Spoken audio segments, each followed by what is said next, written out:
हर किसी की जिंदगी में एक शहर होता है जो उसके लिए बहुत खास होता है। वहां गुजारी हुई जिंदगी, उससे जुड़े पल और वहां बिताई गई यादें बेहद खूबसूरत होती हैं।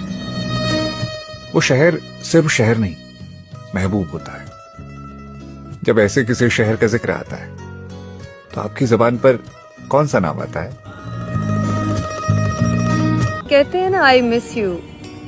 उसके लिए उर्दू में बहुत खूबसूरत शेर है। जाने किस सिमत से आती है अचानक तेरी याद, और फिर कुछ भी सिमटने में नहीं आता है।